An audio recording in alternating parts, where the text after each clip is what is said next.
ओम शांति। आज की मुरली का सार। मीठे बच्चे, तुम खुदाई खिदमतगार सच्चे सेल्वेशन आर्मी हो।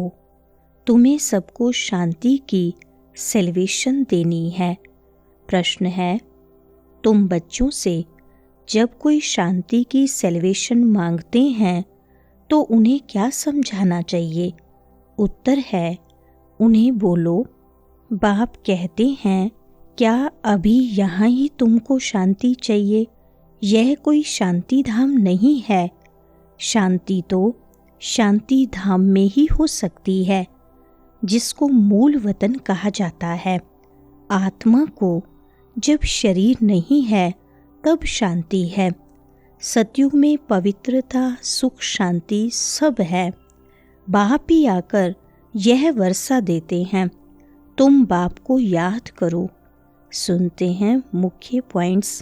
पहला है, सब मनुष्य मात्र यह जानते हैं कि मेरे अंदर आत्मा है।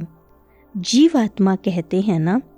कहते हैं कि आत्मा एक शरीर छोड़ दूसरा लेती है, परंतु यथार्थ रीति नहीं जानते। 84 लाख योनियां भी कह देते हैं। वास्तव में 84 जन्म हैं। यह भी नहीं जानते कि कौन सी आत्माएं कितने जन्म लेती हैं। आत्मा क्या है, कैसी है, कहाँ से आत्मा आती है, कैसे जन्म लेती है। अपने को नहीं जानते तो बाप को भी नहीं जानते। दूसरा पॉइंट, यह लक्ष्मी नारायण भी मनुष्य का मर्तबा है ना। इन्होंने यह मर्तबा कैसे पाया, यह कोई भी नहीं जानते। कहते हैं यह बैकुंठ के मालिक थे, परंतु उन्होंने ये मालिक बना लिया कैसे, फिर कहाँ गए? तो यह लक्ष्मी नारायण भी पढ़ाई से बने हैं। बैरिस्ट्री, डॉक्टरी आदि सबके किताब होते हैं ना। इनका किताब फिर है गीता। वह भी किसने सुनाई, राजयोग किसने सिखाया, यह कोई नहीं जानते। तीसरा पॉइंट, श्री कृष्ण को द्वापर में ले गए हैं, लक्ष्मी नारायण को सतयुग में, राम को त्रेता में। उपद्रव लक्ष्मी नारायण के राज्य में नहीं दिखाते। श्री कृष्ण के राज्य में कंस, राम के राज्य में रावण आदि दिखाए हैं। यह किसको पता नहीं कि राधे कृष्ण ही लक्ष्मी नारायण बनते हैं। बिल्कुल ही अज्ञान अंधियारा है। बच्चों को पहले तो यह निश्चय चाहिए कि यह सर्व का बाप है, जो ही सर्व की सद्गति करते हैं, सर्व के लिए पढ़ाई भी पढ़ाते हैं। चौथा पॉइंट, अब बाप कहते हैं, डोरी लगाओ, अच्छी रीति बाप को याद करो, औरों को भी पढ़ाना है। नहीं तो इतने सबको पढ़ाए कौन? बाप का जरूर मददगार बनेंगे ना। खुदाई खिदमतगार भी नाम है ना। अंग्रेजी में कहते हैं सेल्वेशन आर्मी। कौन सी सेल्वेशन चाहिए? सब कहते हैं शांति की सेल्वेशन चाहिए। पांचवा पॉइंट, तुम्हारे में भी समझाने की बड़ी युक्ति चाहिए। प्रदर्शनी में अगर हम खड़े होकर सबका सुने तो बहुतों की भूलें निकालें, क्योंकि समझाने वाले नंबरवार तो है ना। सब एक रस होते तो ब्राह्मणी ऐसे क्यों लिखती कि फलाने आकर भाषण करें? अरे तुम भी ब्राह्मण हो ना। बाबा फलाने हमारे से होशियार हैं। होशियारी से ही मनुष्य दर्जा पाते हैं ना। नंबरवार तो है ना। छठा पॉइंट, जब इम्तिहान की रिजल्ट निकलेगी तो फिर तुमको आपे ही साक्षात्कार होगा। फिर समझेंगे हम तो श्रीमत पर नहीं चलते। बाप कहते हैं, कोई भी विकर्म मत करो, देहधारी से लागत नहीं रखो। यह तो 5 तत्वों का बना हुआ शरीर है ना। 5 तत्वों की थोड़ी पूजा करनी है, वह याद करना है।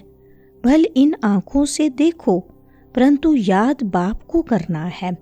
7वां पॉइंट, मनुष्य तो कहते भगवान ने ये सृष्टि रची ही क्यों, क्या मोक्ष नहीं मिल सकता? अरे यह तो बना बनाया खेल है, अनादि ड्रामा है ना। तुम जानते हो, आत्मा ने जाकर अपना दूसरा पार्ट बजाया। इसमें चिंता करने की दरकार ही क्या। रोएं तब जब वापस चीज मिलनी हो, वापस तो आती नहीं, फिर रोने से क्या फायदा। अभी तुम सबको मोहजीत बनना है, कब्रिस्तान से मोह क्या रखना है। 8वां पॉइंट, इसमें तो दुख ही दुख है। आज बच्चा है, कल बच्चा भी ऐसा बन जाता जो बाप की पाग उतारने में भी देरी न करे। बाप से भी लड़ पड़ते हैं। इसको कहा ही जाता है निधन की दुनिया। कोई धनी धोनी है नहीं जो शिक्षा दे। बाप जब ऐसी हालत देखते हैं तो धन का बनाने आते हैं। 9वां पॉइंट, सत्युग में कोई झगड़ा होता नहीं। सारी दुनिया के झगड़े मिटा देते, फिर जय जयकार हो जाती है। यहाँ मेजोरिटी माताओं की है, दासी भी इनको समझते हैं। हथियाला बांधते समय कहते हैं तुम्हारा पति ही ईश्वर गुरु आदि सब कुछ है, पहले मिस्टर फिर मिसेस। अब बाप आकर माताओं को आगे रखते हैं, तुम्हारे ऊपर कोई जीत पा न सके। तुमको बाप सब कायदे सिखला रहे हैं। 10वां पॉइंट, बाप कहते हैं अभी तुम ऐसी जगह चलते हो जहाँ रोने का नाम नहीं, वहाँ तो खुशी ही खुशी रहती है। तुमको कितनी अपार बेहद की खुशी रहनी चाहिए। अरे हम विश्व के मालिक बनते हैं। भारत सारे विश्व का मालिक था, अभी टुकड़ा टुकड़ा हो गया है। पहले तो बुद्धि में यह बिठाओ कि हमको पढ़ाने वाला कौन है। वरदान है, संपूर्ण आहुति द्वारा परिवर्तन समारोह मनाने वाले दृढ़ संकल्पधारी भव। विस्तार है, जैसे कहावत है, धरत परिये धर्म न छोड़िए। तो कोई भी सरकमस्टांस आ जाए, माया के महावीर रूप सामने आ जाएं, लेकिन धारणाएं न छूटें। संकल्प द्वारा त्याग की हुई बेकार वस्तुएं संकल्प में भी स्वीकार न हों। सदा अपने श्रेष्ठ सम्मान, श्रेष्ठ स्मृति और श्रेष्ठ जीवन के समर्थी स्वरूप द्वारा श्रेष्ठ पाठधारी बन श्रेष्ठता का खेल करते रहो। कमजोरियों के सब खेल समाप्त हो जाएं। जब ऐसी संपूर्ण आहुति का संकल्प दृढ़ होगा, तब परिवर्तन समारोह होगा। इस समारोह की डेट अब संगठित रूप में निश्चित करो।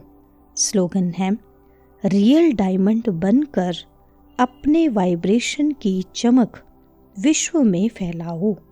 अच्छा, ओम शांति।